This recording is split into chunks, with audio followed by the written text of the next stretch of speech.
this could be the biggest human crisis since World War II, and no one is talking about it.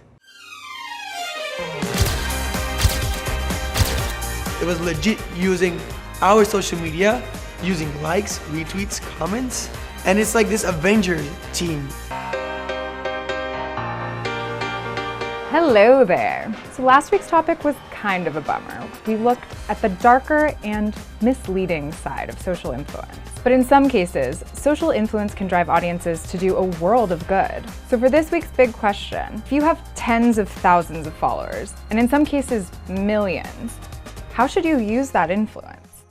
They should use their platform to for charity and stuff. I think ideally that would be great if everyone would do that. Totally. A lot of these homegrown stars have a sense of responsibility to do that, so I think that's pretty cool. Do you think influencers with a larger audience have some sort of moral obligation to use their reach for good? I don't like to put that on other people necessarily. I like to think so. I can't say the obligations of others. This is how I live my life as consciously as possible. If we can do kind of our part with, the 13 million subscribers that we have across our channels to inspire that sort of intellectual curiosity, then that just allows more people to have a better world experience. I mean, I feel like we have such a big platform that spread your voice and stand up for something. I have a friend of mine, he's called Jerome Jar. He was probably the biggest Viner ever. He devoted all of his social media to doing good. And Jerome calls me, legit, one day he just calls me and goes, Juanpa, there's this horrible famine in Somalia. There's thousands of people dying every day. We thought about getting a plane and flying food to Somalia. We did our research and we found out that Turkish Airlines is the only airline that flies internationally into Somalia. So we started doing a trending topic, Turkish Airlines for Somalia. It blew up.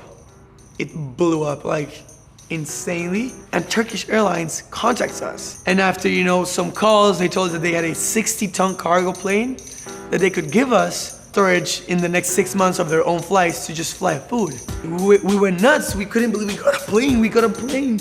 We got a plane out of tweeting, So for the first time in my career and Jerome's career, we asked for money. And it happened. I went to sleep and in less than 24 hours, we raised $1 million. My email was, yo, I wanna donate. I wanna do some stuff here. What can I do? People wanted to help because people want to help. They just don't know how. So what kind of impact can social influencers have? I mean, a massive one, From a massive impact internally is still a massive impact, as much as someone can benefit from something you've said or take into account a way of behaving that they've had that they can change. Sometimes I think we need content in the world that's just fun and that just it's just distracting and it lets us take a break. And that's fine. So I'm never gonna be you must, when a tragedy occurs, you must be there for the world. But I think that people feel that obligation and they feel that pressure, and I think a lot of creators do great stuff with that.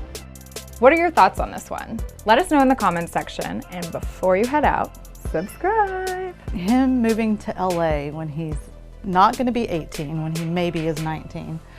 That I know that's going to happen. I'm not extremely excited about that, and it's going to be a control issue because I'm with him all the time. I feel like he's never going to not need me, and I know deep down I know he really is going to not need me forever.